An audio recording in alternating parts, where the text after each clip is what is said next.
दोस्तों आपने यूएस में अपना एलएलसी ओपन कर लिया जो है नॉन रेसिडेंट यूएस, तो उसका मैंने अलग से वीडियो बना के रखा हुआ है। एक बार आपका वो हो गया तो अगला स्टेप है आपको एम्प्लॉयर आइडेंटिफिकेशन नंबर जो इंटरनल रेवेन्यू सर्विस या आईआरएस देता है। तो EIN एम्प्लॉयर आइडेंटिफिकेशन नंबर ये बहुत इंपॉर्टेंट डॉक्यूमेंट है। आपको अगर कोई भी टैक्स रिलेटेड काम करना है और आईआरएस के साथ कम्युनिकेट करना है और आपको कोई भी बिजनेस करना है यूएस के अंदर या आपका बैंक अकाउंट भी ओपन करना है जो यूएस बैंक अकाउंट है बिजनेस वाला, तो ये बहुत जरूरी डॉक्यूमेंट है। अब यहाँ पे दो टाइप के लोग होते हैं, जो एक बोलता है कि यार ये पेपर वर्क का काम जो है कोई थर्ड पार्टी कर दे मेरे लिए, एजेंट कर दे। तो अगर आप उस टाइप के हो तो ये आपके लिए वीडियो फिर भी इंपॉर्टेंट है। आप देख सकते हो कि एक्चुअली भर क्या रहे हो, क्योंकि ये फॉर्म आपके पास आएगा भरने के लिए और जो एजेंट है वो थोड़ा हेल्प करता है आपको सही तरीके से फॉर्म भरने में। अगर खुद से कर रहे हो आप तो आप बिल्कुल आराम से कर सकते हो ये।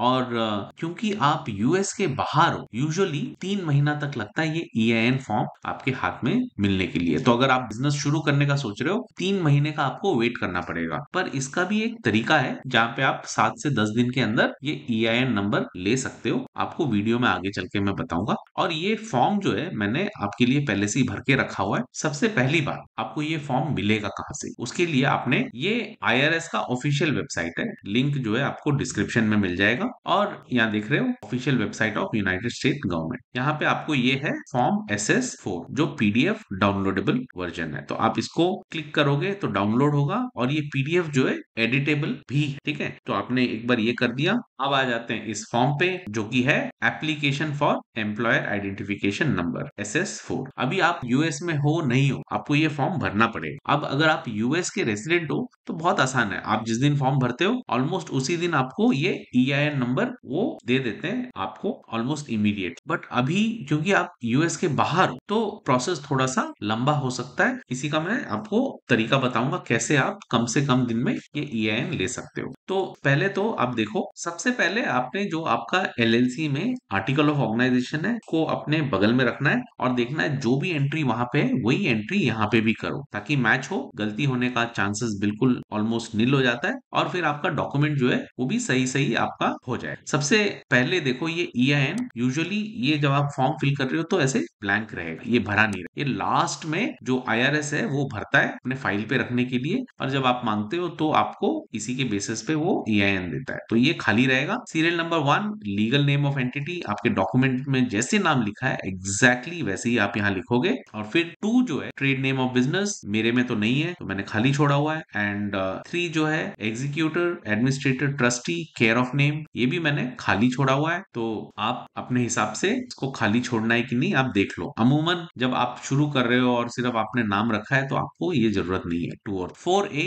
मेलिंग एड्रेस, यहाँ पे एग्जैक्टली 4A और 4B मैं डॉक्यूमेंट देखता हूँ जो आर्टिकल ऑफ ऑर्गेनाइजेशन है और वहां पे जैसे एड्रेस लिखा है एग्जैक्टली वो एड्रेस मैंने लिखा है। तो मेरे में अगर आपने वीडियो देखा है मैंने जो अपना ऑफिस एड्रेस है वो यूएस का ले रखा है, वो ऐसा सर्विस लिया है। क्योंकि क्या होता है जब आपका ऑफिस यूएस में है करके लोगों को पता चलता है तो एक ट्रस्ट बिल्ड होता है, आपका ब्रांड बिल्डिंग भी जो हो रहा है वो यूएस के अंदर हो रहा है। तो इस वजह से जो है मैंने वो सर्विस लिया हुआ है। और यहाँ पे PO बॉक्स जो है अलाउ नहीं करता है, आपने वो वीडियो में देखा होगा, अगर नहीं है तो आप देख सकते जो मैंने LLC वाला वीडियो बनाया है। 5A और 5B क्योंकि मेरे में अलग नहीं है, एक ही एड्रेस है तो मैंने ये खाली छोड़ा हुआ है। 6 जो है यहाँ पे बोलता है county and state where principal business is located, तो मैंने यहाँ पे टोरंटो और कनाडा ये दो मेंशन किया है। जब IRS ये फॉर्म पढ़ेगा तो उसको पता चलेगा कि ये किसी फॉरेन ओन्ड बिजनेस है, मतलब बंदा जो है वो यूएस के बाहर है, तो इससे उसको पहला क्लैरिटी मिल जाता है। 7A डॉक्यूमेंट में जैसे नाम लिखा है एग्जैक्टली वैसे लिखता हूं मैं यहाँ पे। और फिर 7B जो है यहाँ पे फॉरेन करके भरना है, यहाँ पे SSN ITN और EIN ये तीनों हैं। फिर 8A is this application for a limited liability company, तो मैंने तो लिमिटेड लाइबिलिटी कंपनी ओपन किया हुआ है तो यहाँ लिखा है yes. If 8A is yes enter the number of LLC member, मैंने यहाँ एक लिखा है कि सिंगल सिंगल ओनर कंपनी है, अगर एक से ज्यादा है तो फिर आपको उसके हिसाब से लिखना होगा। 8C में बोल रहा है if 8A is yes was this LLC organized in united state. मेरे में मैंने यूएस में कंपनी ओपन किया है, यहाँ पे लिखा है यस। और फिर 9A जो है इसमें टाइप ऑफ एंटिटी लिखा है, इसमें बहुत सारे ऑप्शंस है, क्योंकि एलएलसी है इसलिए मैंने अदर्स को टिक किया है और लिखा है foreign owned US disregarded and. तो यहाँ पे फिर से आईआरएस को मैं बता रहा हूँ कि ये foreign owned US disregarded entity है।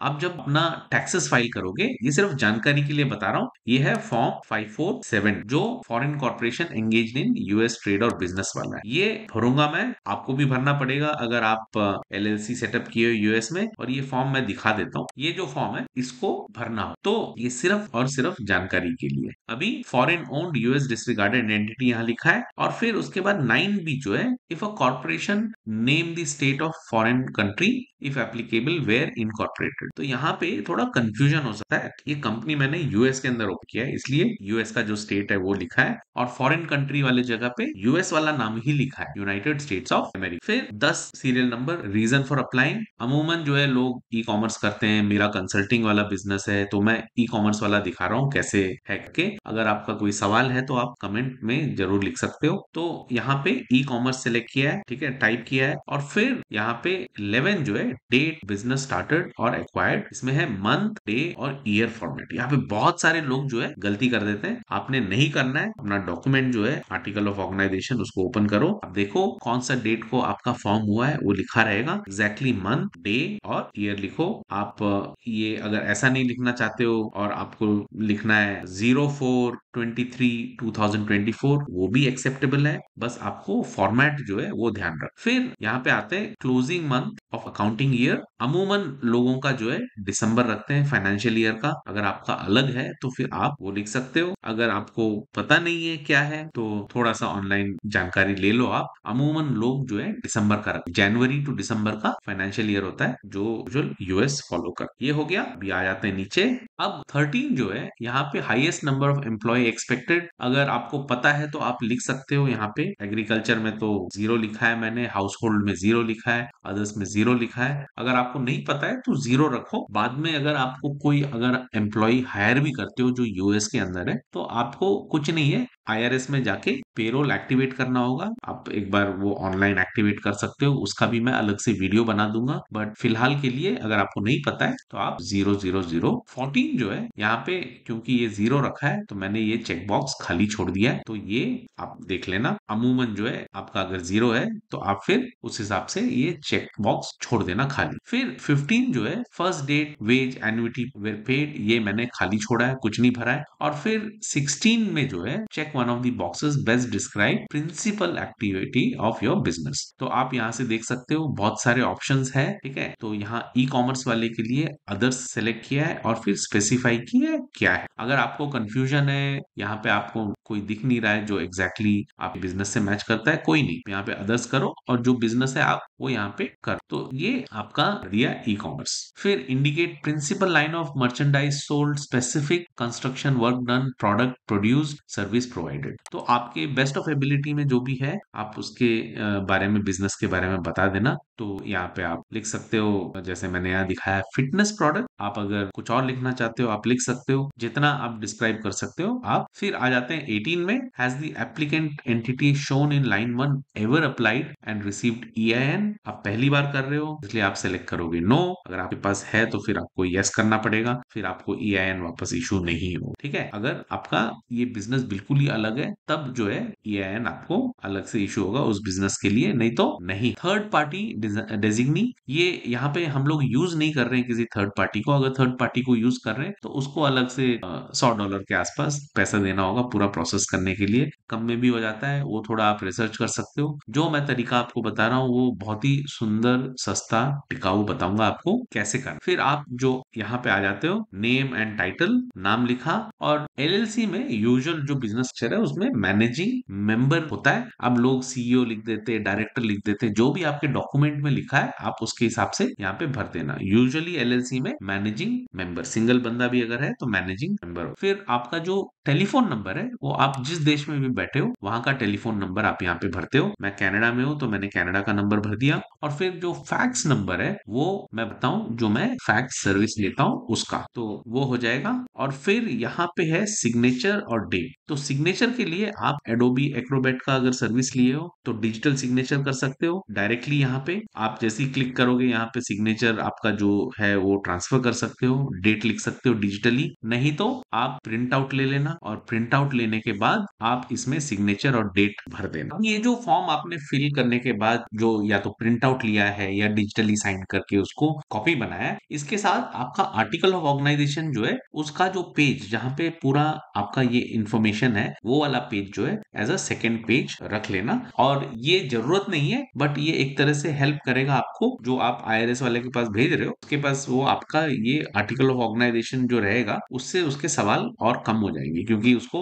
एक दूसरे से चीजें पता चल जाएगा। तो ये दोनों डॉक्यूमेंट जो है आपके पास ऑप्शन है या तो फैक्स करने का या मेल करने का। अभी मेल का क्या है, आप जब मेल भेज रहे हो तो आप मान के चलो यहाँ पे 4 से 5 हफ्ता लगता है ईआईएन मिलने के लिए, और जो मेल वापस आएगा उसमें करीब 4 हफ्ता लगेगा आपका ईआईएन आने के लिए। तो ये आप देख सकते हो मेल में थोड़ा सा डिले हो। अभी आप फैक्स करते हो तो फैक्स तो इंस्टेंट है, और फैक्स में आप जो चीजें भेज रहे हो वो एक तरह से ट्रेल भी रख रहे हो कि आपने भेजा और वहां पे रिसीव हो गया। अभी फैक्स को लेके काफी सारे लोगों का डाउट है कि फैक्स तो बहुत एक्सपेंसिव हो जाएगा। तो ऑनलाइन बहुत सारे टूल हैं जिसमें आप फैक्स लिख सकते हो। मैंने लिंक आपको दिया हुआ है डिस्क्रिप्शन में जिसको आप यूज कर सकते हो, और यहाँ पे बहुत ही कम खर्चे में जो आपका बहुत ऑलमोस्ट इमीडिएट हो जाएगा ईआईएन का। तो एक बार आपने फैक्स कर दिया तो फैक्स करने के बाद आपका जो डिटेल्स है वो 7 से 10 दिन के अंदर जो आईआरएस जो है तैयार कर देता है ईआईएन जो भी आपका नंबर है। अब अगर आपको फैक्स वापस नहीं आता है, क्योंकि आप ये जो फैक्स सर्विस लेते हो इसमें क्या है आप सेंडर रिसीवर सब डिटेल डालते हो, तो जब भी वो तैयार होगा वो आपको फैक्स कर देंगे और वो जो फैक्स आएगा वो आपको नोटिफिकेशन आ जाएगा आपके ईमेल। तो आप लिंक जो है वो जरूर देख लेना। एंड सर्विस जो है बहुत कम पैसा है आपको बिजनेस को अप एंड रनिंग करने के लिए। तो एक तो ये है। दूसरा, मान के चलो कि आपको फैक्स नहीं आया तो आपके पास ये एक ऑप्शन है अप्लाई बाय टेलीफोन जो बोल रहा है, ये option available to international applicant only. But आप क्या है जब फैक्स भेज दोगे और 7 से 8 दिन 10 दिन जो है वेट करने के बाद आप कॉल करोगे तो ओवर द कॉल आपको जो है ईआईएन नंबर ये लोग दे दे, और आपका जो ईआईएन नंबर है उसके साथ आप अपना बिजनेस जो है शुरू कर सकते हो। आपके पास परमिट लाइसेंस जो भी अगर रिक्वायर्ड है वो भी होना चाहिए। तो ये एक तरीका है जिससे आप बहुत जल्दी ईआईएन ले सकते हो। और जैसे कि आपने देखा फॉर्म भरने के लिए कोई पैसा नहीं है, आप एजेंट का पैसा बचा रहे हो, और फैक्स का जो चार्जेस है वो बहुत ही कम है जिसमें आपको आपका डॉक्यूमेंट भेजना और डॉक्यूमेंट रिसीव करना दोनों हो जाता है। इसके अलावा अगर आपको नौबत आता है कि आपको फोन करना है, फोन के लिए भी आपके पास वॉइप फोन के ऑप्शंस है, मैं लिंक में दे दूंगा। जो वॉइप सर्विस आप ले सकते हो बहुत कम पैसे में आपका जो है ये काम हो जाएगा। तो दोस्तों आई होप आपको ये वीडियो पसंद आया। अगर आपका कोई सवाल है तो आप कमेंट जरूर लिखना और बताना कि ये वीडियो कैसे था। Thank you.